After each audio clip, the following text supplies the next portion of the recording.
Bueno, muchas gracias a todos, gracias, hola, buenas noches, bienvenidos al programa. Yo soy Jaime Bailey, todavía soy Jaime Bailey, no es fácil seguir siéndolo, ¿eh? Hoy es viernes 17 de mayo, anoche no he podido dormir nada. Tomé tanto café que no pude dormir nada. Pero estoy acá feliz, extasiado, porque ha venido un público maravilloso. Y he compartido con él, con toda esta gente, los chocolatitos que me trae mi madre desde Lima. Raramente hago eso, ¿eh? O sea que sepan agradecer el afecto que he desbordado por ustedes hoy. Bueno, hoy voy a conversar con una muy inteligente escritora intelectual venezolana, Carol Prunhuber. ¿Dije bien tu apellido? Prunhuber. Que acaba de publicar y presentar ayer aquí en Miami el libro Sangre y Asfalto, 135 días en las calles de Venezuela. Un maravilloso testimonio de la feroz represión de la dictadura venezolana y de la gallardía de los individuos que se oponen a ella. No se pierdan a Carol Prunhuber. El programa de hoy, que va a estar, por cierto, lleno de información valiosa que me han proporcionado mis fuentes más confiables, va dedicado con mucho cariño a personas que nos ven en distintas partes del planeta.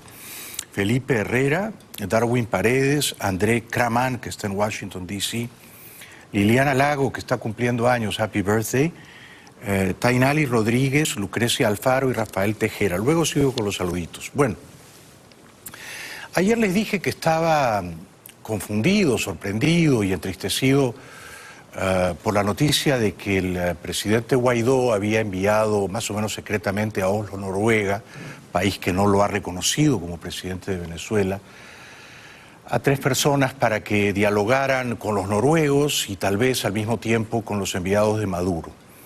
Los enviados de Guaidó fueron Stalin González, que es un diputado opositor, Fernando Martínez Motola, que es un veterano exministro de Carlos Andrés Pérez, y estuvo también en la delegación el exdiputado Gerardo Blight. Personas todas seguramente guiadas con las mejores intenciones. Maduro mandó a 2 negociadores astutos, expertos en poner trabas, escollos y zancadillas, en ganar tiempo y en aturdir a sus contrincantes, que son Jorge y Héctor Rodríguez. Bien, dicho esto, hoy mis fuentes me han permitido ver el avión en el cual volaron a Oslo, Noruega, los 2 jovencitos Rodríguez. Jorge Rodríguez, el ministro de Comunicaciones, y Héctor, el gobernador del estado de Miranda. Ellos no saben cómo, yo tengo exactamente la foto del avión. Lo curioso es que este es el mismo avión Bombardier Global Express, fabricado el año 2002, que cuesta unos 15 millones de dólares, en el cual voló a hurtadillas, clandestinamente, Cilia Flores, acompañada de Tarek El Aissami, el pasado martes 30 de abril, día en que la Operación Libertad no llegó a buen puerto, desde Maiquetía, Caracas, hasta Punta Cana, República Dominicana. Esta es la foto del Bombardier Global Express, esta es, que llevó a Jorge y Héctor Rodríguez de Caracas a Oslo. Es una nave fabricada en enero de 2002, tiene 17 años de antigüedad, el número de serie es 9126 y su matrícula es TCTSR. Cuando yo conté que en esta nave había volado Cilia Flores a Punta Cana, escapando de la revuelta, de la rebeldía militar el 30 de abril, mis fuentes me dijeron que esta aeronave había sido prestada por el dictador ruso Putin al dictador venezolano Maduro. En realidad mis fuentes han actualizado esa información. Esa nave ya no es rusa, tiene matrícula turca, pero pertenece a los ladrones chavistas de la dictadura venezolana. ¿Por qué estoy tan seguro de esto? Porque mis fuentes hoy me han podido contar, divulgar, los últimos movimientos muy interesantes de esta aeronave. Fíjense ustedes. No, vamos a la siguiente foto, esta ya la vimos, ¿no? Ajá. Ahí está. El día 13 de mayo, que fue el lunes pasado, ¿eh? Lo van a ver abajo, el último casillero horizontal. El 13 de mayo, esta nave Bombardier Global Express voló de Lajes de Pico, en las Islas Azores, a Cancún. ¿Por qué despegó esta nave de Lajes do Pico en la isla do Pico, la isla mayor de las Azores, las Islas Azores portuguesas? Porque allí tiene una mansión Jorge Rodríguez, yo ya lo había contado antes, y estamos muy cerca de tener fotografías de la villa suntuosa de Jorge Rodríguez en la isla de Pico, Islas Azores en Portugal. Entonces, el 13 de mayo, lunes pasado, Jorge Rodríguez, un sufriente, dolido combatiente bolivariano, se subió a su avión privado de 15 millones de dólares y voló de la isla de Pico a Cancún. ¿Por qué a Cancún? Entiendo que tiene familiares allí, entiendo que tiene hijos viviendo en México. Al día siguiente, como verán ustedes, el 14 de mayo, que fue martes, esta aeronave voló de Cancún, ¿verdad? Ven ahí, de Cancún a Caracas. Y el mismo 14 de mayo emprendió vuelo, y no es un vuelo corto, desde Caracas a Oslo, Noruega, llevando a Jorge Rodríguez, que creo que sería el propietario de la aeronave Bombardier Global Express, y a Héctor Rodríguez. Ayer, 16 de mayo, como consta ahí en el registro aeronáutico, en el cuaderno de bitácora, este avión con los amiguitos Rodríguez, no sé si son parientes Jorge y Héctor, regresó de Oslo a Caracas. Misión cumplida. Habían ido a Oslo a hablar con los delegados del Ministerio de Asuntos Exteriores, a confundir a los representantes de Guaidó. Y luego mis fuentes me pasan una otra foto, ¿está? Esa es. Este es el vuelo de regreso que se hizo entre ayer jueves y hoy viernes, entre Oslo, directo, ¿no? Oslo, Caracas. Esta gente no hace escalas, ¿no? Jorge y Héctor Rodríguez no hacen escalas, no toman copa vía Panamá, no pasan por Madrid. Ellos se suben a un Bombardier Global Express. Estos son como Jeff Bezos, como Bill Gates, ¿no? Estos son grandes plutócratas, ¿no? Bueno, grandes holócratas. Muy bien. Este es el viajecito entonces que han hecho los Rodríguez. Hoy Maduro en Aragua, rodeado de un montón de militares que sudaban copiosamente y que simulaban ser leales a él, presentó como si hubieran ganado un concurso de belleza o de popularidad, o como si hubieran ganado un premio en la televisión noruega, ¿no? A estos dos individuos despoblados de cabellera y por supuesto despoblados también de principios y de honor, Jorge y Héctor Rodríguez. Y Maduro, el dictador palurdo, pidió a la tropa, a la soldadeja, que los aplaudieran, es decir, habían triunfado, regresaban de Noruega y habían comenzado los diálogos de paz con la oposición. Fina cortesía, mediación del gobierno de Noruega, que no reconoce a Guaidó y que fue absolutamente clave en que el presidente colombiano Santos, un gran felón para el Estado de Derecho de su país, hiciera un acuerdo de paz insultante para la democracia colombiana con los terroristas de las FARC. O sea, y ustedes lo saben mejor que yo, el Reino de Noruega, su primer ministra, su canciller, ambas mujeres del Partido Conservador, van a favorecer grandemente a los delegados de Maduro a despecho de los delegados de Guaidó. Para esto no hay que ser pitonizo ni saorí. Hoy llegaron en horas de la mañana y los invité especialmente el ministro Jorge Rodríguez y Héctor Rodríguez. Llegaron de Noruega. Saluden, por favor.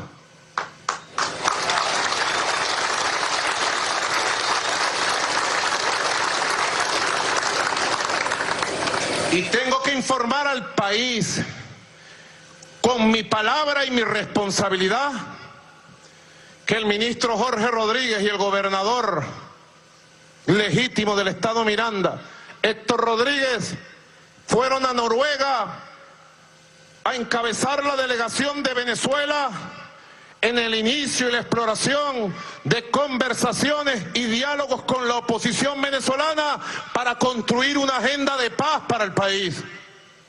Buenas noticias. Bueno, buenas noticias para él, ¿no?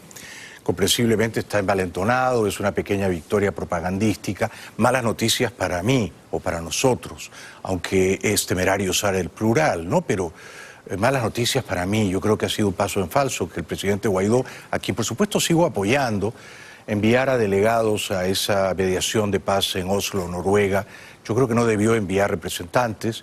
Si la ministra de Exteriores noruega quería hablar algo con él, podían hacerlo por teléfono tranquilamente, porque además los señores González, Martínez y y Blythe no han viajado en un Bombardier Global Express, han tenido que tomar 2 y 3 vuelos para llegar allá lejos, a la remota Noruega, ¿no?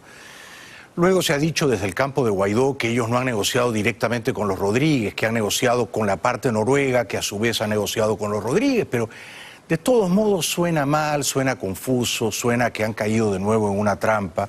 Mis fuentes me dicen que el presidente Guaidó, siguiendo su fino olfato político, no quería enviar representantes a Oslo, pero que fue el fin de semana a la Embajada Española en Caracas, se reunió con Leopoldo López. Leopoldo López no es el presidente de Venezuela, pero se siente jefe de Guaidó. Y este es un pequeño error que yo creo que el presidente Guaidó, con todo cariño, tiene que corregir. El presidente es Guaidó. El presidente no es Leopoldo López. Yo comprendo que Leopoldo ha sido su maestro en la universidad, su jefe político en Voluntad Popular, su padrino y mentor, pero en este momento el presidente es Guaidó. Y entonces el presidente Guaidó no tiene que hacer lo que le dicte o le mande o le instruya a Leopoldo López, cuyo olfato político no es infalible, como se ha probado reiteradas veces, ¿no? Leopoldo López pensó que el 30 de abril salía de su casa para entrar en Miraflores y terminó entrando en la Embajada de Chile y luego en la de España. El embajador Silva, español, está mortificado, el canciller Borrell también. Probablemente la familia de Leopoldo le dice nos hubiéramos quedado en casa. En fin, así son las cosas. Entonces quizá Leopoldo está incómodo y se precipita y dijo, bueno, mandemos delegados a Noruega, no perdemos nada conversando, viendo a ver si se entreabre una puerta. Yo creo que es un gran error, porque la dictadura sale fortalecida de todo esto, da la impresión de que la oposición ha dado 2 o 3 pasos en falso, se ha debilitado, está aturdida y entonces se aviene o se rebaja, condesciende a dialogar con quien no tiene que dialogar ni pactar nada, nada. Además, bajo la mediación, y esto a mis fuentes en Washington les ha dolido mucho, de un gobierno que cuando el Departamento de Estado llamaba y llamaba, rogándoles que reconocieran a Guaidó, dijeron no, no lo vamos a reconocer, nosotros reconocemos a Maduro. Entonces no merecía el reino de Noruega, que le había hecho ese desaire a Guaidó, tamaño honor, tamaña dignidad, que lo dignificaran así. Hoy entonces el analfabeto, impresentable dictador Maduro, que solo se atreve ahora mismo a rodearse de la tropa, de la soldadesca, porque sabe que el pueblo lo repudia, elogiaba la moral combativa y la lealtad de los militares. He venido hoy a la marcha por la lealtad militar de Aragua, con todas las tropas que están aquí, a darles un solo mensaje claro.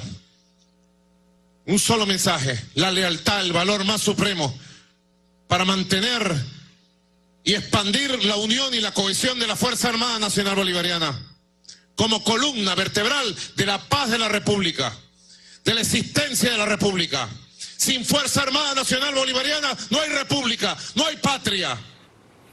Lo cual es un gigantesco disparate, ¿no? Porque las repúblicas democráticas no las hacen los soldados, las hacen los ciudadanos. De hecho, hay repúblicas democráticas, pienso en Costa Rica, pienso en Panamá, que no tienen soldados. Casi mejor, ¿no? ¿Para qué gastar en fuerzas militares que se entrenan para ir a una guerra improbable, utópica, que nunca va a llegar, y enhorabuena que nunca llegue, ¿no? O sea que la soldadesca no define la calidad moral de una república. Pero Maduro no se corta en elogiar a los soldados porque sabe que ese es su partido político y su base de poder, ¿no? Son ustedes la columna central de la estabilidad, de la cohesión, de la integridad de nuestra patria. La República existe porque tenemos Fuerza Armada Nacional Bolivariana, porque tenemos pueblo. Tengamos conciencia plena. Y así como el 30 de abril pasado, la Fuerza Armada Nacional Bolivariana se manifestó en unión y cohesión como un solo poder, debemos acrecentar la vigilancia para que la oligarquía golpista no entre ni por 1 milímetro en el corazón, en la mente de ningún soldado en Venezuela. Bueno, el miserable de Maduro, el mojón de Maduro, los tiene a todos esos pobres soldados que de veras inspiran en mí compasión, los tiene secuestrados, son rehenes de Maduro y de la dictadura. Ganan miserias, ya les conté aquí el otro día que un sargento, un teniente ganan entre 4 y 5 dólares, un coronel gana 6 dólares al mes, general de brigada, general de división, claro, sin contar las platas sucias, malavidas. Y entonces están humillados, desmoralizados, secuestrados. Yo sueño con que estos muchachos algún día se liberen de esa opresión, se emancipen de esas servidumbres y tengan trabajos dignos, que sean choferes de Uber o de Lyft, que sean repartidores de cajas de Amazon en toda Venezuela, que sean vendedores en las tiendas de Apple, con las que yo sueño en Venezuela. Venezuela va a ser un país de primer mundo y va a ser, mientras nosotros estemos aquí respirando. Pero para eso tenemos que aplastar a Maduro y a todas las alimañas que lo rodean. Maduro está paranoico todavía, aunque ha salido más o menos bien parado de la Operación Libertad y de nuevo está envanecido por el paso en falso de Noruega. Derrotar de tajo la traición, el complot y la conspiración. Derrotarlo de tajo, cortarle las manos y decir en la Fuerza Armada Nacional Bolivariana: no más traición, no hay golpistas, hay revolucionarios, hay chavistas. Bueno, por supuesto el militar que se levanta en armas contra un dictador no es un golpista, no es un patriota, es un rebelde y es incluso un héroe, ¿no? Dicho eso, uno que se levantó en armas el pasado 30 de abril fue nada menos que el jefe de la policía política, el general Christopher Figuera. Por suerte pudo escapar en un vuelo privado a Santo Domingo, luego voló a Puerto Rico y ya está aquí entre nosotros bien protegido. Pero mis fuentes hoy me han dado una noticia malísima, malísima, que he podido cotejar y verificar. Ese mismo 30 de abril, el brazo derecho, el principal ayudante del general Figuera, el mayor Jesús Alberto García Hernández, cuya fotografía aparece ahora mismo en pantalla, se levantó en armas también y fue valeroso y corajudo, soñaba con una Venezuela libre y secundó al general Figuera en apoyar al presidente Guaidó y al recién liberado Leopoldo López.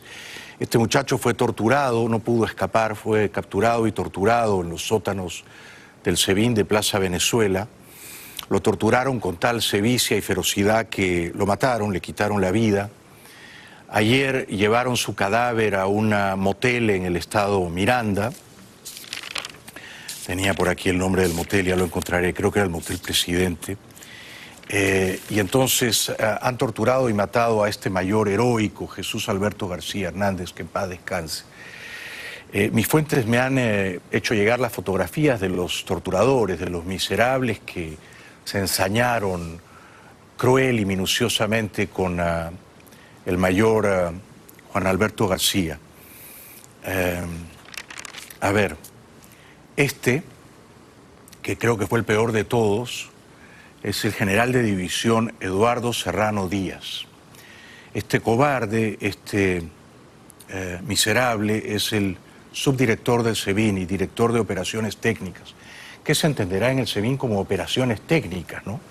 Me imagino que distintas formas sofisticadas, crueles de tortura que les enseñan los cubanos. Este sujeto miserable, el general Serrano Díaz, fue el que mató al mayor Jesús Alberto García. Él se estaba ocupando de torturarlo personalmente. Él dijo: yo me voy a encargar de hacer los trabajos.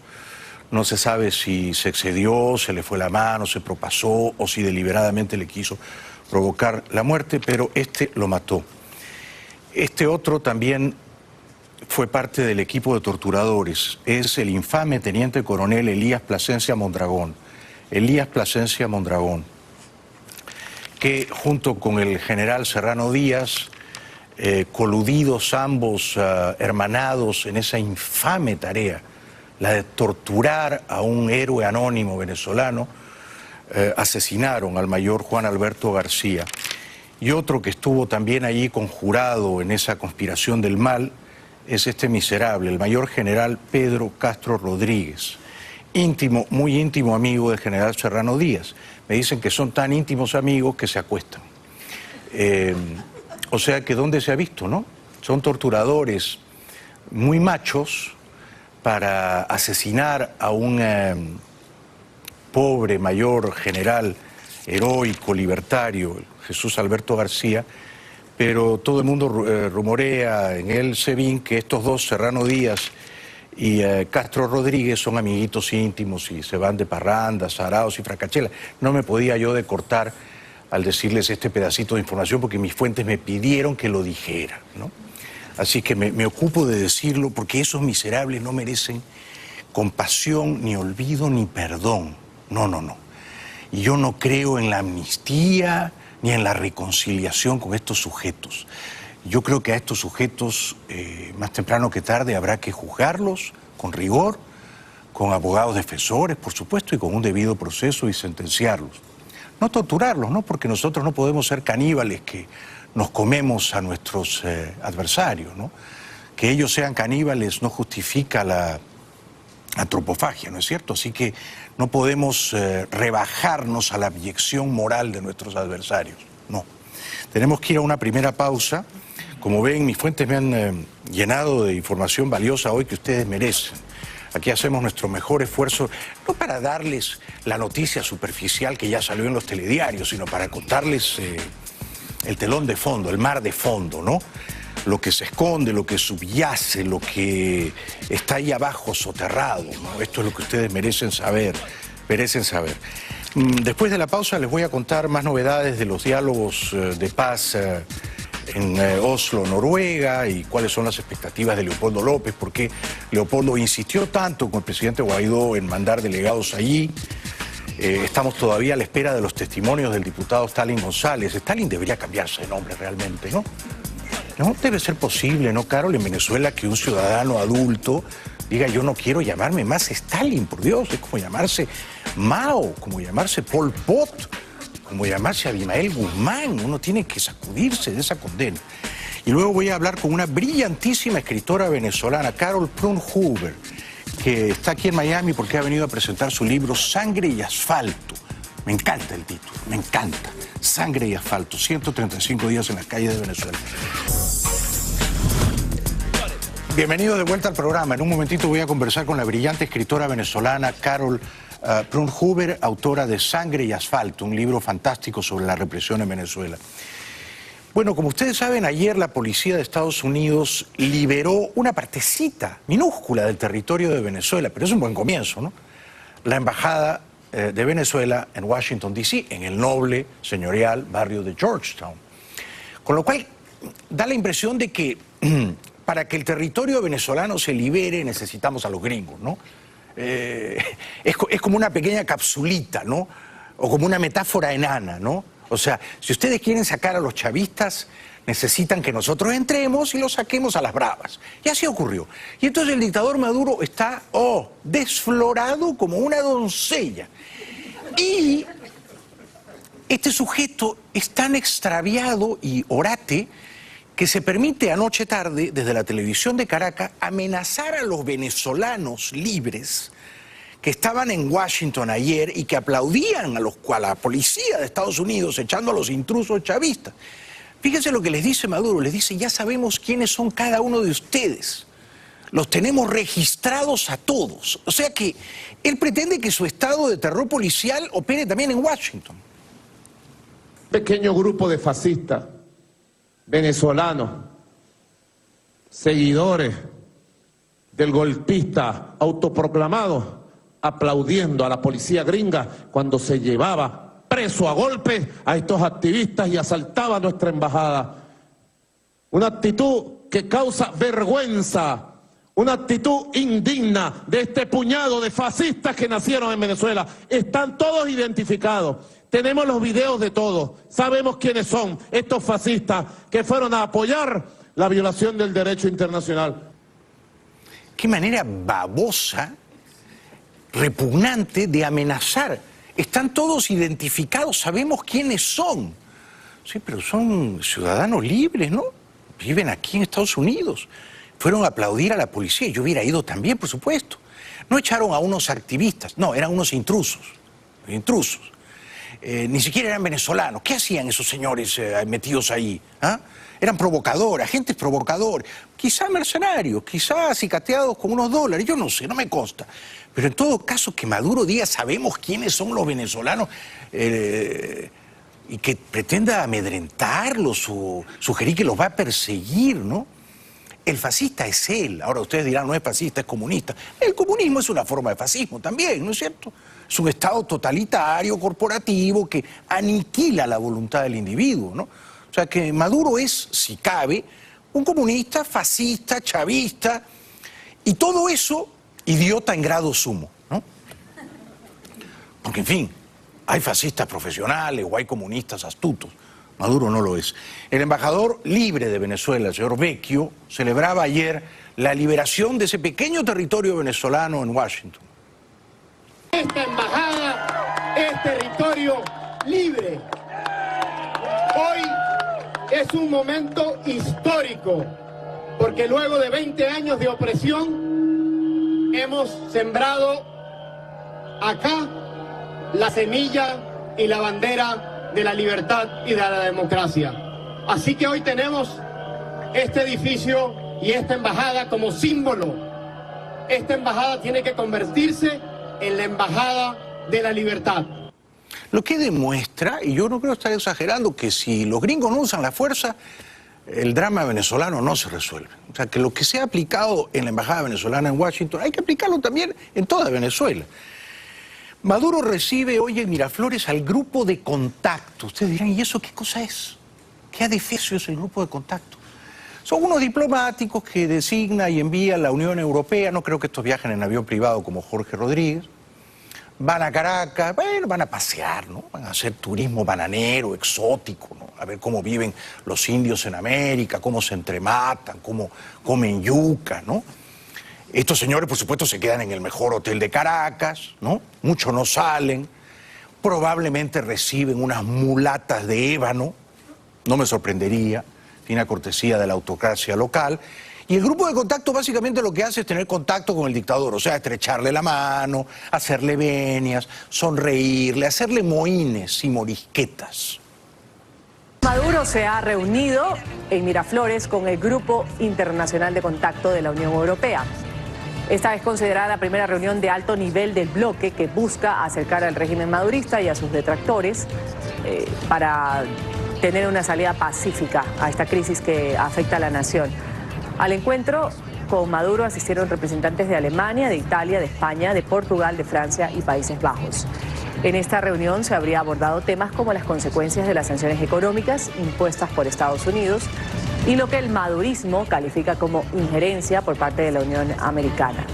Yo no entiendo. ¿Qué van a hacer esos señores ahí? Además representan a democracias ejemplares en el mundo.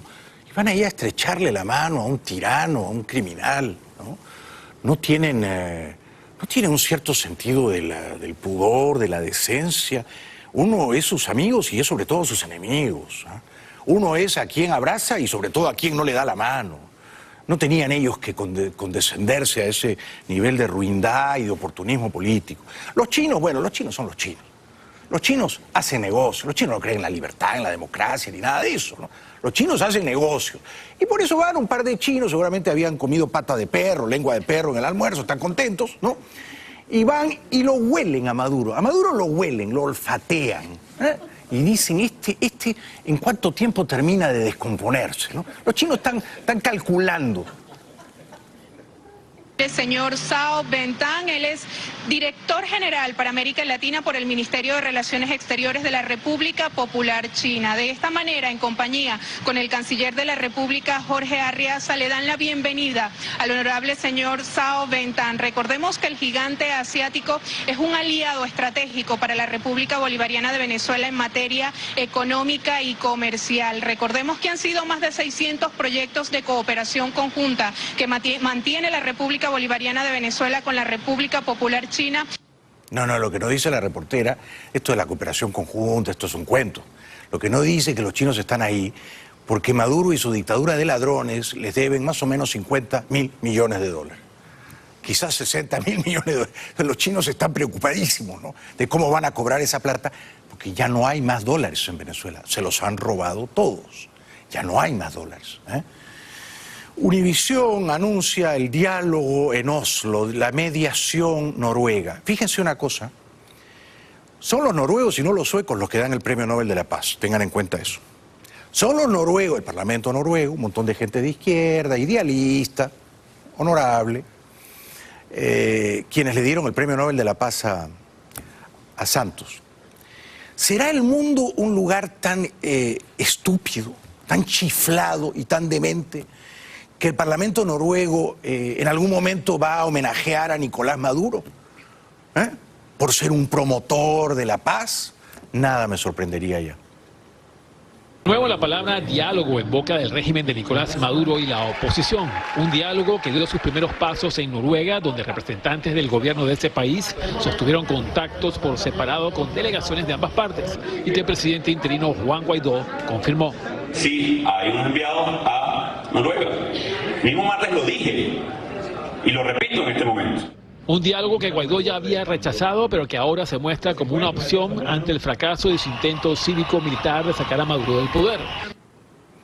A mí no me gusta Stalin González, no por su nombre, que también, pero no me gusta su cara, su mirada, no me gusta cuando lo escucho, no veo ahí a una persona muy lúcida, no me gusta. No me gusta que Leopoldo López le haya dicho a Guaidó lo que tenía que hacer. No, esto hay que cambiarlo, ¿eh? El presidente es Guaidó. Y el que manda y corta el bacalao es Guaidó. Y si Guaidó cree que no hay que mandar emisarios... Yo digo, si la canciller noruega quiere hablar con Guaidó, que use el teléfono, ¿verdad? Si quiere hablar con Stalin González, que lo llame. Pero mandar a 3 emisarios hasta Oslo, para luego decir que no hablaron con los enviados de Maduro y que solo fueron a hablar con la ministra de Exteriores, suena raro, suena raro. Esto es lo que dijo el Ministerio de Asuntos Exteriores noruego. El Ministerio de Asuntos Exteriores de Noruega confirmó que ha tenido contactos preliminares con representantes de los principales actores políticos en Venezuela. En un comunicado ha explicado que se trata de una fase exploratoria con el objetivo de apoyar la búsqueda de una solución a la crisis en la nación sudamericana. En esta fase inicial el papel de Noruega es de mediador. Pero es que dice representantes de los principales actores políticos. Esta no es la palabra correcta, ¿no? Porque no es un teatro, una trama o una actuación la que se lleva a cabo en Venezuela. Hay allí una catástrofe humanitaria, hay allí un genocidio. No se puede decir que Maduro sea un actor político y Guaidó un actor político. No comparten un drama o un culebrón. No. Lo que hay allí es una masacre de una dictadura cruel contra un pueblo indefenso. Entonces, este es el problema con los noruegos. Los noruegos ponen en un plano de igualdad, de equivalencia moral, al verdugo y a la víctima. Este es el problema. Al secuestrador y al rehén. Y les dice, ¿están contentos? ¿Están cómodos? Conversen. ¿Cómo puede el rehén estar cómodo? ¿Y con qué ganas va a conversar el rehén con su secuestrador? Pero no, dicen que es una fase exploratoria. Los contactos preliminares entre las delegaciones del gobierno de Nicolás Maduro y de la oposición que viajaron a Noruega para intentar establecer una mesa de diálogo que busque una salida pacífica a la grave crisis que vive Venezuela. El gobierno del país nórdico ratificó su posición de mediador en estos acercamientos que apenas pasan por una fase exploratoria en la que no se ha establecido un diálogo directo entre las dos partes. Noruega informa que ha tenido contactos preliminares con representantes de los principales actores políticos de Venezuela en una fase exploratoria con el objetivo de apoyar la búsqueda de una solución a la situación del país. Pero no hay mediador si no hay dos partes en litigio, en disputa, que aceptan a un árbitro, a un mediador. Este es el error de Guaidó y de Leopoldo López. Yo no aceptaría a Noruega ni a nadie como mediador, pero menos a Noruega que no ha reconocido a Guaidó, ¿verdad? Porque entonces ya es un árbitro cuya neutralidad es dudosa. Si Noruega va a ser el mediador, ¿por qué López Obrador no es el mediador? México tampoco ha reconocido a Guaidó. ¿O por qué Tabaré Vázquez no es el mediador? Uruguay tampoco lo ha reconocido. Y son países con los cuales estamos enemistados, o gobiernos. Digo mal países, corrijo, gobiernos. Entonces, ya es un error reconocer a un mediador. Es dignificar al árbitro. Y es aceptar que son dos partes en conflicto, en disputa. Por eso el canciller venezolano Arreaza hoy estaba encantado. Muy agradecido con el Reino de Noruega, con su gobierno, su cancillería, por el esfuerzo, un esfuerzo aquí en Caracas con las partes y un esfuerzo luego ya en Oslo, donde las partes se han aproximado. Y de verdad que son buenas noticias. Lo que hay que destacar es que son buenas noticias porque el diálogo en democracia siempre es buena noticia y es la única forma de ir consiguiendo soluciones a esta coyuntura y a las próximas, porque aquí hay un conflicto histórico en proceso y tenemos nosotros que saberlo administrar con civilidad, con respeto a la Constitución venezolana, con respeto a las instituciones y a la soberanía de Venezuela y garantizando la paz al país. En libertad, que cada quien se exprese y, bueno, cuando hay un proceso de diálogo hay que saber escuchar, hay que saber acordar y hay que saber cumplir. Bueno, hay que ser muy candelejones para suponer que este sujeto, este individuo y la pandilla de ladrones que él representa y defiende van a convertirse a la democracia, ¿no? Esto no va a ocurrir. Entonces, con todo respeto y antes de la pausa, porque viene la escritora venezolana Carol Prun Huber, yo me permito sugerirle al presidente constitucional Guaidó que en vez de hablar con el Reino de Noruega, en vez de aceptar a la Cancillería noruega como mediadora, que hable con Trump. No pierda el tiempo. Pero ni siquiera le diría que hable con Justin Trudeau porque no va a convencer a Trudeau y a la canciller Freeland de usar la fuerza. No los va a convencer. Ni siquiera le diría haga de nuevo la gira por Sudamérica, hable con Macri, con Piñera. No los va a convencer tampoco. Están ellos demasiado empantanados en sus agendas locales, domésticas. Macri tiene elecciones en octubre, las puede perder. Yo le diría, vaya a Washington. Es decir, Washington es políticamente, militarmente, la capital del mundo. Entonces, Guaidó lo que tiene que hacer es convencer al presidente Trump y a su equipo. Pero mandando delegados a Noruega, a Oslo, Noruega, no emite la señal correcta. Confunde. Y debilita, erosiona el mensaje que tiene que llevar a Washington, que es, solos no podemos, les rogamos que nos ayuden. Y presidente Trump, si usted nos ayuda, nosotros le vamos a corresponder y vamos a ser buenos socios y aliados. Y usted va a ganar la Florida el próximo año y va a ganar la reelección. Pero a Trump hay que hablarle allí donde es más sensible, o sea, en el ego. Y cosquillárselo, masajeárselo y convencerlo de que liberando a Venezuela, a Cuba, a Nicaragua, va a arrasar en los estados de vasta mayoría hispana, no solo la Florida, otros. Carolina del Norte es importante, Arizona no es menos importante y seguimos, ¿no? Entonces, yo creo que el presidente Guaidó debería olvidarse de Noruega, diga lo que diga Leopoldo, olvidarse, dar por terminada la cosa exploratoria y concentrarse en Washington y en el presidente Trump. Ese es mi consejo de buena entraña y con mis mejores intenciones, presidente Guaidó. Regresamos con la escritora Carol Prun Huber, venezolana, brillante, después de la pausa. Ya volvemos.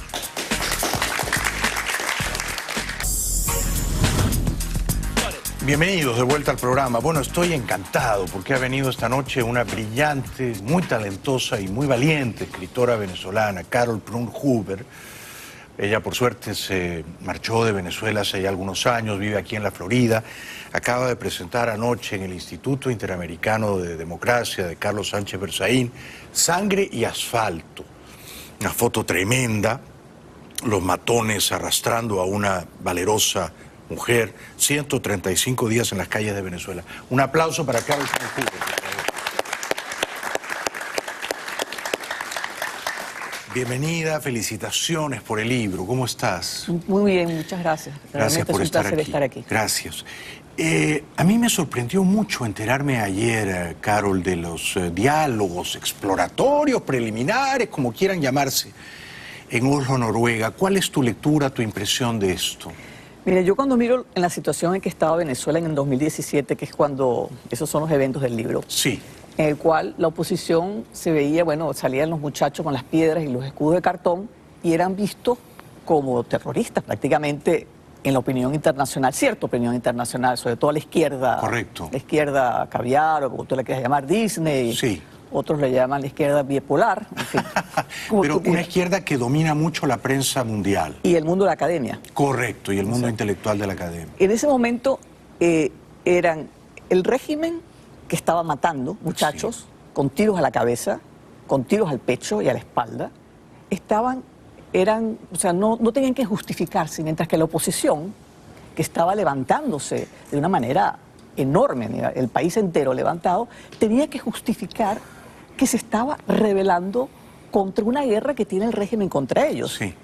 Entonces, el sospechoso era el joven opositor. Exactamente. Entonces, ahora yo miro lo que está pasando en el 2019, hubo un cambio. 54 países apoyando la salida de Maduro, un cambio, finalmente, o sea, finalmente se vio el régimen, se le cayó la careta, digamos. Sí, correcto. Entonces, esto que ha sucedido en estos días, de repente nuevamente están a la par. ¿Qué pasó? Yo sinceramente no lo entiendo. Mis fuentes me contaron que Leopoldo López fue quien dio la autorización o la sugerencia de mandar 3 muchachos a Noruega. ¿Tendrá tanta influencia Leopoldo en el presidente Guaidó? Mira, yo no estoy allá, no estoy dentro, digamos, del círculo interno, pero sí me pareció que cayeron en la trampa. O sea, sí, a mí también. Pisaron la concha de mango, como decimos. Pisaron la concha. ¿Confías en el gobierno de Noruega? Pues no, y además después de lo que pasó con las negociaciones de paz entre Colombia y la FARC. Exacto. Entonces vamos a empezar con un proceso parecido. Y el hecho de que esté ahora Cuba de alguna manera formando parte de las negociaciones cuando es parte del problema y del drama en Venezuela. Exacto. Entonces ahora están formando parte de las negociaciones de paz y sabemos cómo ha sido el régimen cubano castrista en las negociaciones. Claro. Las de Angola se tardaron 10 años y van ganando tiempo y tiempo y tiempo.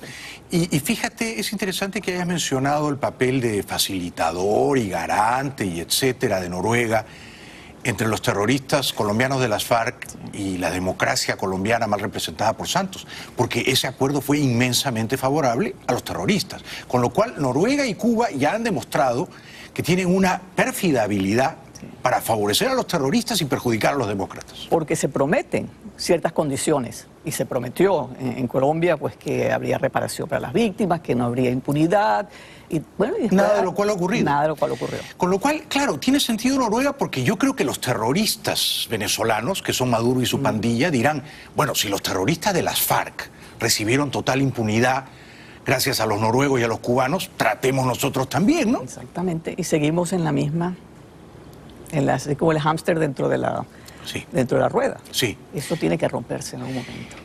Yo no sé si tú ves con simpatía o con cierta hostilidad al presidente Trump, y este es un asunto que me resulta menor, pero la pregunta es, ¿crees que Guaidó debería reunirse con Trump?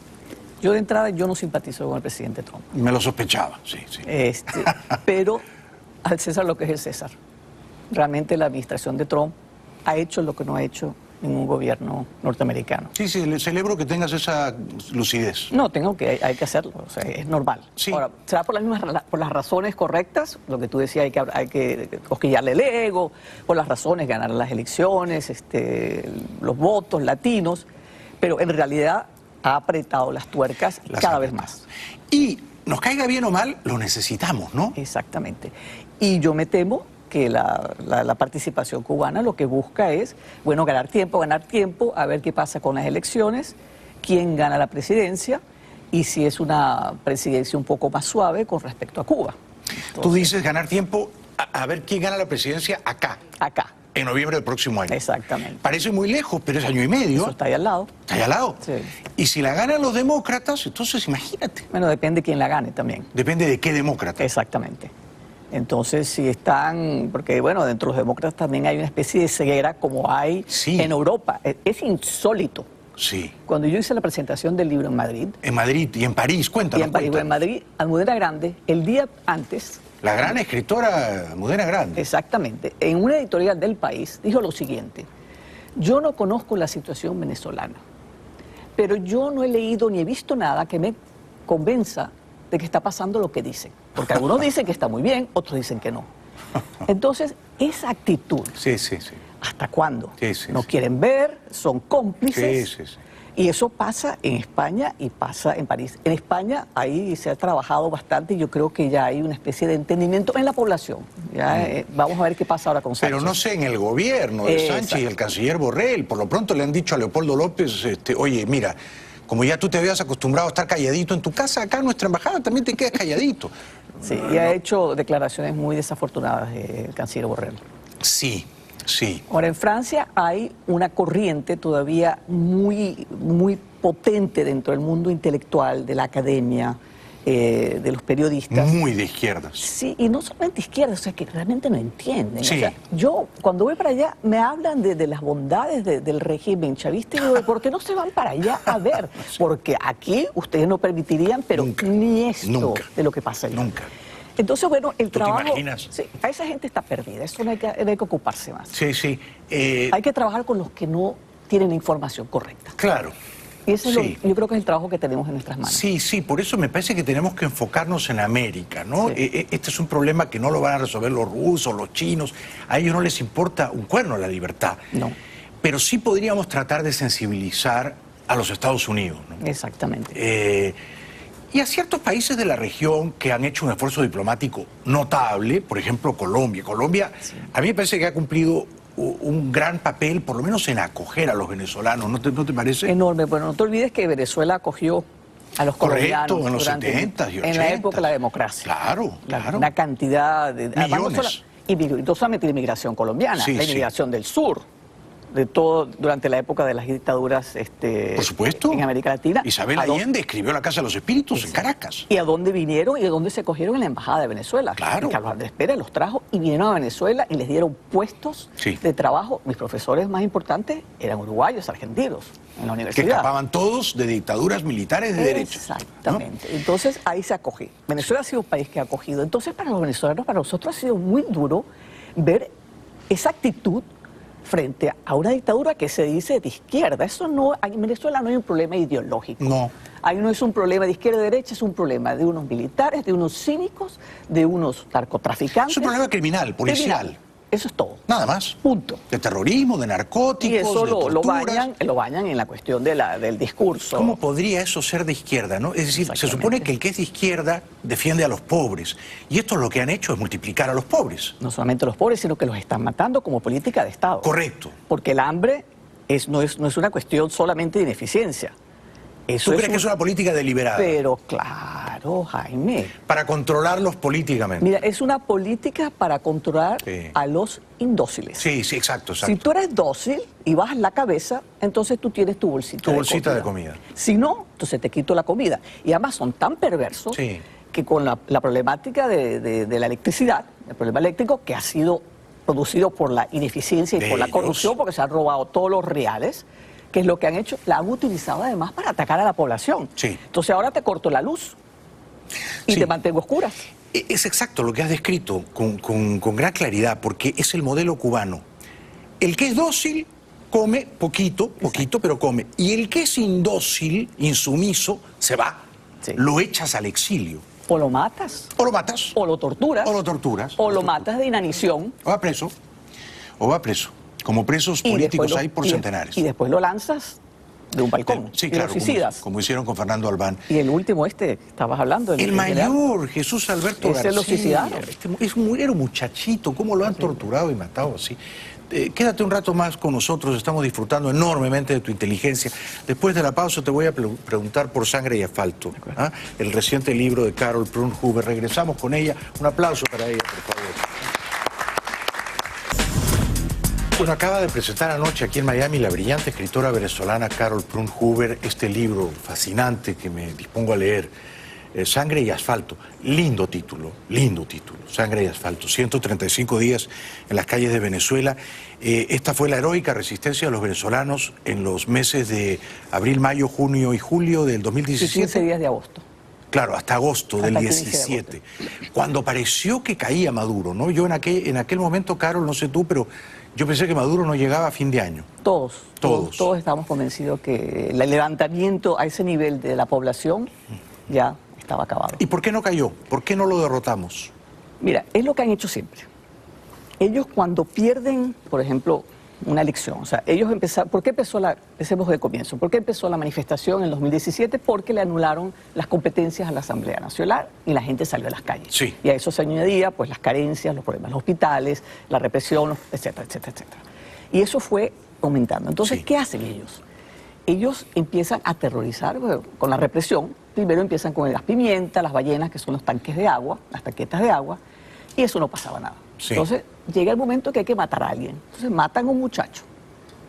Y entonces la gente, en vez de recogerse, siguen caceroleando en la noche, Sí. y ya el miedo se convierte en rabia y dolor. Sí. Y salió la masa, y entonces no fueron 1, 2, 3, hasta los 158 que mataron. 158 mataron. Bueno, hubo muertos. Ahí hubo 10 policías, 10 policías guardias. Pero entre los opositores, jóvenes. Fueron 148 civiles. Qué bárbaro. Y no solamente eso. Permite que te hable de esto porque a mí me parece súper importante. Claro. Yo cuando empecé a escribir el libro, empecé a ver el plan, porque cuando estás en la cuestión diaria, no puedes ver, no tienes una visión de pájaro, de águila, amplia, macro. Ellos empezaron, como te decía, con gases, el agua y un tiro y mataron 1, 2, 3. Eso no para. Entonces empieza la represión a subir de nivel. ¿Y cómo lo hacen? Sí, va escalando, ¿no? Escalando. Primero que nada, las bombas lacrimógenas ya no las disparan al aire, las disparan directamente a quemarropa. Y si te cae la lata, te mata. Te mata, como mató a varios muchachos, destrozándole los pechos. Exacto. Los tanques de agua, las tanquetas de agua, le ponían químicos y le subían la presión para cuando te agarrara el chorro de agua, te destrozara los órganos. Se volvían mortales. Ah, no sabía eso. Ah, sí. A las escopetas de perdigones hacían lo que llamaban ellos, las envenenaban. ¿Y qué significa eso? Que a los cartuchos, donde están los perdigones, le ponían tuercas, canicas de metal o de cristal. ¡Qué horror! Entonces, a muchos de esos muchachos los mataron con tiros a la cabeza, al pecho, y encontraban, eran las metras, las canicas. ¡Qué horror! Entonces, eso disuadió a la población, la gente seguía saliendo. Entonces empiezan a robar. No sé si viste las imágenes, Sí, te roban las carteras, te quitan los celulares, te quitan los morrales. Se ensañaban con las mujeres, con las chicas. Te humillan. Por ejemplo, esta chica, Paola Colmenares. La que está aquí en la portada. Ella estaba en Madrid en la presentación del libro. ¿Ah, sí? Sí. Ah, qué bueno. Y el padre es un abogado que sobrevivió, trabaja qué bueno. ¿Y tú sabes por qué sobrevivió? Por esa foto. Por la foto, claro. Esa foto se volvió viral. Claro, el documento denuncia el abuso y te salva del abuso. Y se lo dijeron los militares, te soltamos hoy porque hay una foto por ahí circulando y hay demasiado ruido alrededor tuyo. Lo que es la importancia de documentar. Correcto, correcto. En el momento, y no solamente en el momento, sino lo que es este libro, dejar el documento para que no nos cambien la historia los verdugos. Sí, exacto, exacto. Ahí. Y aquí en tu libro están los nombres de los verdugos, por supuesto los nombres más conspicuos los conocemos, pero estos otros generales, tenientes coroneles, torturadores en las sombras, intrigantes del poder, ¿están denunciados? Mira, ahí está, ese es un documento de recopilación de anécdotas y testimonios de la gente en las redes sociales y en la prensa. Sí. Entonces, toda la investigación que hicieron los periodistas sobre las personas que eran acusadas o que eran consideradas responsables, todos esos nombres están ahí. Todo está aquí. Sí. Lo que pasa es que la mayoría de los casos no se han identificado a los asesinos. Se saben que fueron paramilitares o colectivos. Claro, pero no sabes quién disparó. Exactamente. Claro. Y en los casos donde mataron a los funcionarios del Estado, ahí se resolvieron prácticamente, no sé si eran 10 casos, se resolvieron 8, algo así. En cambio, en lo que respecta a los otros... Sí, ¿no? claro, por supuesto, claro. Y la pregunta es, ¿qué es lo que más te estremeció, te conmovió haciendo esta investigación fascinante, Carol? Mira, era ver a esos muchachos jóvenes, sonrientes, con la vida por delante, y de repente ya no son sino una foto. Sí. Una foto congelada en el espacio. Sí, sí. Y hay historias muy estremecedoras. O sea, la gente que ha leído el libro, a mí me pasó esto. José Andrés Rojo, un periodista del País, en la presentación de Madrid, dijo: yo les recomiendo que si lo van a leer de noche sepan que van a tener pesadillas. Porque estas son las palabras de la gente en la calle. Aquí no hay análisis filosófico. Sí, sí. No, aquí está lo que a mí me pasó, el gas que yo tragué, que tuve que correr, el miedo que pasé. Sí. Eso es lo que está ahí, son los documentos. ¿Y qué lección, qué enseñanza podríamos extraer, rescatar de toda esta pesadilla de Sangre y Asfalto? ¿Qué nos demostró? Bueno, demostró que el país, la población, está en contra del gobierno. Exacto. Y eso ha sido porque siempre decían que tenían el pueblo, pues el pueblo estaba en la calle. También demostró que le había perdido el miedo a la dictadura. Son muy valientes. Sí, Vargas Llosa recientemente escribió algo haciendo una especie de loa al pueblo venezolano, y realmente yo tengo un respeto y una admiración yo también. por el coraje. Sí. Esa gente sale sabiendo que les pueden pegar un tiro. Y continúan saliendo. Y que continúan. Sí, este año ha habido ya 58 personas asesinadas, de los cuales creo que son 8 menores de edad. Sí, porque además sí. no les importa. Y además matan mata no solamente que está en la manifestación, el que pasó por ahí. Sí. Hoy se cumplen 2 años del asesinato de un hombre de 48 años que salió a comprar pañales para su hijo. Y pasó por una manifestación y era cerca de una universidad, empezaron a pegar tiros y le pegaron un tiro. Claro, ni siquiera estaba manifestando, se protestaba. Porque hay un desprecio por la vida. Claro, Jaime. un desprecio por la vida. Mira, Roy Chatterton, si te acuerdas, en el 2015. Claro, el indigno, impresentable Chatterton. Que dijo que cuando le disparan a la cabeza suena hueco. Sí, eso solamente se sabe cuando pasa... En la cabeza de un opositor, ¿no? Exactamente. Y Jorge Arreaza también, que dijo que el sufrimiento de un pueblo no es razón para un cambio de gobierno. Lo pasé aquí. Entonces, ahí te das cuenta del desprecio que tienen por la vida humana. El desprecio absoluto. Absoluto. Entonces vienen a hablar así de democracia, de instituciones, que no haya injerencia. ¿Pero qué injerencia si estamos invadidos por los cubanos de hace 20 años? Tenemos las botas cubanas ahí. Claro. ¿Y cómo podríamos contrapesar esa invasión de los cubanos, de ese ejército irregular de espías? Hay que sacarlos. Hay que sacarlos. Hay que sacarlos. Y no solamente a ellos, el ELN. Sí, sí.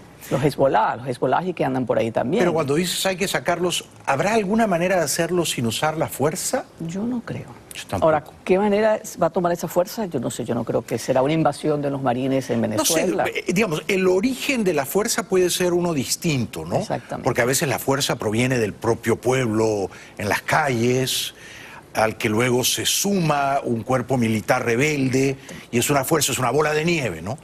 O la fuerza puede provenir de una pequeña operación relámpago extranjera que captura algunos cabecillas de la narcodictadura. Esto todavía está por verse. Hay un embajador, antiguo embajador americano que dio unas declaraciones muy interesantes, que decía, es que ya no se trata hoy día de que haya una invasión... a la antigua. A la antigua. No, eso no va a ocurrir. Ahora tenemos la guerra cibernética. Claro. Blanca.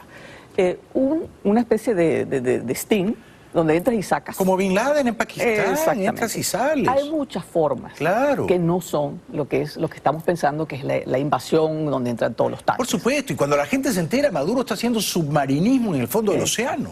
Es que no... Exactamente. Claro, hay que reunirlo con Chávez y ya está, ¿no? Hay que hacerlo rápido y bien, con eficacia. Con eficacia. No hay, mira, hay una guerra contra el pueblo de Venezuela. Hay una guerra. Entonces no pueden estar hablando de que no hay guerra y que no queremos guerra. Ay, claro, porque la guerra bueno que está. lo digas. Es una guerra. Y nuestro enemigo usa la fuerza, pero además la usa refocilándose, disfrutándolo. Y contra gente desarmada. Desarmada. Y muerta de hambre. Y nosotros decimos, no, nosotros no podemos usar la fuerza porque somos demasiado buena gente. ¿Hasta cuándo? Yo te decía anteriormente que yo me ocupé mucho de la situación kurda. Después de la guerra del Golfo, Saddam Hussein había ya bombardeado a los kurdos gaseados, y entonces empezó a sobrevolar. Cuando se acaba la guerra, empieza a sobrevolar sobre el territorio kurdo y la población entra en pánico, 1992 creo que era, y corre hacia las montañas. No sé si tú te acuerdas. Porque pensaron que los iban a gasear de nuevo. Entonces ahí hubo un movimiento gracias a Corren hacia Siria. Y a Turquía, sobre todo a Turquía. Y Bernard Kouchner, que era ministro de la Acción Humanitaria en ese momento francés, que era un gran defensor de los kurdos, junto con Madame Mitterrand, empezaron a movilizar en las Naciones Unidas la necesidad de la injerencia humanitaria. Entonces no pudieron convencer porque Rusia y China, bueno, como siempre dentro del Consejo de Seguridad, lo bloquearon, pero lograron imponer lo que llamaban el paralelo 52. O sea, las fuerzas de Saddam Hussein no podían sobrevolar ni hacia el Kurdistán ni hacia la zona chiita. Y entonces quedaron a salvo, porque hay que proteger a las poblaciones. Las Naciones Unidas tiene un mandato de cuando hay peligro para la población del Estado mismo, cuando hay peligro de la seguridad interna y externa, y cuando hay una ocupación forzosa. Puede haber intervención. Claro, eso, exacto. Pero tú sabes bien, porque conoces el mundo mejor que yo, que con Naciones Unidas no contamos. No contamos, pero te digo que hay precedentes. Hay precedentes. Entonces no podemos estar hablando... Has citado el caso de los kurdos. Exacto. Y yo citaría el caso de los Balcanes, cuando los serbios... ¿Dónde estaríamos ahorita? Pero claro. Y Bill Clinton tuvo que decir, vamos a usar la fuerza militar. Y no era algo que estaba ocurriendo una carnicería en América, era en el corazón de Europa. Exactamente. Entonces, algunos espíritus píos se estremecen cuando uno dice, a veces hay que usar la fuerza. Te dicen que eres un pistolero, un guerrero, un enemigo de la paz. No, pero a veces, Carol, hay que usar la fuerza en defensa de la libertad. Y es que además en el continente hay un proceso de desestabilización. Claro. Con esa migración masiva en los otros países. Claro. Y vete tú a saber cuántos agentes se están filtrando ahí y creando lo que llama Elizabeth Burgo las guerras, los conflictos de baja intensidad dentro de otros países para crear En desestabilización. Colombia se lo están haciendo Ya a se Duque. empezaron. Sí. Y todo está digitado desde Caracas. Exactamente. Bueno, ha sido fascinante conversar contigo. ¿Cómo conseguimos tu libro? ¿Dónde está? Ese libro aquí en Estados Unidos se consigue en altamiralibros.com. Excelente. Y en la editorial, que es Calathos con K, K-A-L-A-T-H-O-S editorial.com, se consigue el libro electrónico. Ok, perfecto. Porque se publicó en Madrid. Altamira Libros, está en Madrid también. Se publicó en Madrid. Ah, se publicó Por eso en es que Madrid. hay muy poca distribución aquí. Maravilloso, maravilloso. Te felicito. Realmente gracias. estoy orgulloso de ti. Eres una gran venezolana libre. Y quedo profundamente reconocido por tu inteligencia y por el valor de tu investigación, la prolijidad de tu trabajo periodístico. Es probable que este libro, cuando caigan esos matones, sirva también... Es que ya, me lo dijo... Como evidencia... Es que el abogado de los familiares de las víctimas, Juan Carlos Gutiérrez, me dijo, Carol, este libro yo lo voy a incluir dentro del expediente internacional. Exactamente. Porque ahí está todo. Te felicito. Gracias.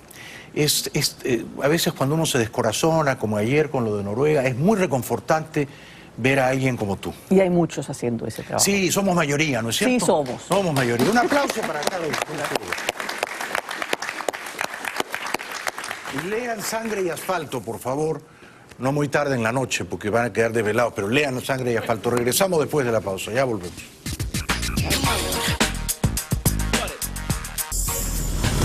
Bienvenidos de vuelta al programa. Bueno, me piden saluditos, cómo no decirlos, cómo no agradecerles. Clever y Zoila Barbarán, que están en Carolina del Norte, Gladys y Walter están en Ecuador, Zoila y Gilberto Oliveras, que están en Port St. Lucie, han venido de Port St. Lucie.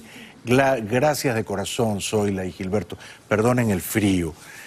Norma y Armando Ponce, va de vacaciones en la Florida. Lucrecia de Tejera. Beatriz Delgado, nos ve en Venezuela. Gustavo y Santiago Herrera, también allá. César Augusto Vaca, que está en Carolina del Norte, y Betsy Belmonte, también en Carolina del Norte. Venezolanos ambos. Gracias a todos por el cariño. Yo creo que ver este programa toda la noche tiene que ser una forma de trastorno mental. Esto tendría que encontrar alguna cura psiquiátrica, pero de momento la cosa me favorece. Cuando Julio Borges era presidente de la Asamblea Nacional, ahora vive en Bogotá, mucha gente se ensaña criticándolo con ferocidad. Yo lo conocí y me pareció una buena persona. Que sea una buena persona no lo exime de cometer errores políticos. Se equivocó pensando que podía arrastrar a Maduro a un referéndum revocatorio, ¿no? Esta fue una estrategia fallida de Enrique Capriles y de Julio Borges. Pero no por eso lo considero, como muchos, o como demasiados, un traidor, un vendido, o un agente doble de la dictadura de Maduro. Me parece que esto ya es mucho decir. Cuando Julio era presidente de la Asamblea Nacional, le dijo 4 cosas al viajante a Noruega en el mullido Bombardier Global Express Héctor Rodríguez. Aquí estamos dando una lucha por defender una constitución que el gobierno en todos sus ámbitos se dedica a destruir. Sé que ustedes vienen con la conciencia molida porque tienen que defender lo indefendible. Sé que vienen con la conciencia destruida porque no tienen cómo dar la cara ni al mundo ni al pueblo venezolano. Y los llamo a la reflexión. Como venezolano en este momento, diputado Héctor Rodríguez, que usted va a hacer derecho de palabra, espero que no venga simplemente a actuar un papel, sino ojalá que podamos escuchar de usted lo que el pueblo quiere escuchar. Pero por supuesto ese diputado, como todos los acólitos y monaguillos del chavismo, ellos no tienen principios, no tienen unos valores democráticos, ellos tienen unos intereses rapaces, generalmente mercenarios, quiero decir crematísticos. No me consta de Héctor Rodríguez, a lo mejor él no ha robado, pero todos han robado, y mucho, a manos llenas. Y luego se refugian en el patriotismo, que Javier Cercas, un gran escritor español, decía, el patriotismo es el último refugio del canalla, ¿no? Es una canallada usar el patriotismo para descalificar a tu opositor político. A los valientes soldados de nuestra gloriosa Fuerza Armada Nacional Bolivariana, que se siente orgullosa de su gloria histórica. Y después que la han ofendido, de que la han maltratado durante los últimos años, ahora hacen un esfuerzo gigantesco de lobby, de discursos escritos en las redes sociales para tratar de romper la unidad monolítica y la alianza cívico-militar que se ha construido en Venezuela. No, que no es una alianza cívico-militar, es una alianza narco-militar. ¿Dónde están los civiles? No hay civiles que apoyen a la dictadura, la repudian, la desprecian, no saben cómo derrotarla, es otra cosa, carecen de recursos o de fuerzas para doblegarla. Pero una alianza cívico-militar, no nos tome el pelo, oiga, Rodríguez. En las calles, Caracas, además, la gente reprueba, sin ambigüedades, la farsa del diálogo en Noruega. No estoy de acuerdo porque Nicolás Maduro lo que está es ganando tiempo para distraer a los diputados, sancionando a los diputados. Ahorita no debemos tener diálogo, primero, esa es mi posición. Lo único que queremos nosotros los venezolanos es el cese de la usurpación. Muy bien dicho. Las mujeres lo tienen siempre más claro que los hombres, ¿no? 3 caballeritos fueron a Noruega, hablaron con la ministra de Exteriores y uno de ellos era este señor. Me dicen que es un caballero, seguramente lo es, Gerardo Blight, fue diputado y en una ocasión más o menos reciente, hace semanas o meses, decía esto, que hay que escuchar al adversario, que hay que tener tolerancia en escuchar a quien no piensa como uno. El SEBIN aún sigue en nuestro hogar, impidiéndole el acceso a nuestro abogado Joel García. Les aclaro que Simonovic está bien lejos de nuestra casa. Asumo que el gobierno debe estar saqueándola, como hacen en cada allanamiento. Ustedes serán responsables de los daños. Bueno, fue un error mío o del control, da igual, pero esa era la esposa de Simonovic, denunciando al SEBIN por saquear su casa. Simonovic, creo yo, me dice mi fuente, ya no está en Venezuela. Me alegro, porque es un preso político hace 15 años. Cómo se han ensañado con ese comisario policial, atribuyéndole unas muertes que, por supuesto, él no perpetró, ni malició, ni ordenó. O sea que, por suerte, ha escapado. Ahora sí, tenemos a Gerardo Blight. Es el video anterior al que pusieron. Alguna latitud del planeta debería haber una reflexión profunda en Europa. Las medidas que está tomando el gobierno norteamericano contra Irán, contra Cuba, perjudican a España y a muchos países europeos. También perjudican las medidas que se están tomando en Venezuela las empresas españolas. Bueno, la vida es un caos, ¿no? Ese tampoco era Gerardo Blight, ese era el embajador de Maduro en Madrid. Vamos a ver si encontramos al huidizo, evasivo señor Gerardo Blight. Se ha ido a Noruega y no lo podemos encontrar entre los videos. Ya regresamos. Bueno, bienvenido de vuelta. No hemos encontrado lo de Gerardo Blight, pero hoy ocurrió en Bogotá, a la salida de la cárcel de La Picota, algo insólito. La justicia especial que nombró el expresidente Santos liberó a un terrorista y narcotraficante cuyas pruebas lo condenaban abrumadoramente, Jesús Santrich. Lo liberó. Pero por suerte el presidente Duque estuvo rápido de reflejos y actuó recogiendo el sentir de la mayoría de colombianos. Y entonces desde la fiscalía recapturaron, 8 minutos después de que lo pusieran en libertad, en las puertas de la cárcel de La Picota, recapturaron a Santrich y lo devolvieron a un calabozo y ojalá lo extraditen a Estados Unidos. Ojalá. Felicito al presidente Duque, lo felicito de corazón. Y con los terroristas no hay que tener contemplaciones. Y la justicia tiene que actuar.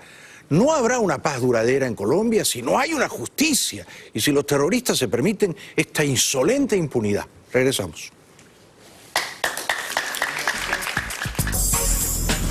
Bueno, voy a hacer mi mejor esfuerzo, les prometo, para que muy pronto les pueda mostrar fotos de la mansión de la villa de Jorge Rodríguez, el ladrón chavista en la isla do Pico, en las Azores, Portugal, a donde va a menudo con su Bombardier Global Express, avión privadito que cuesta $15 millones, más o menos.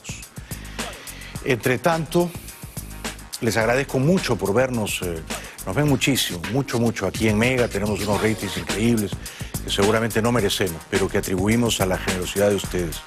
Y luego nos ven por las redes sociales, en distintos canales de YouTube, en los lugares más remotos e improbables. O sea, tenemos una audiencia que supera el 1.000.000 de espectadores cada noche.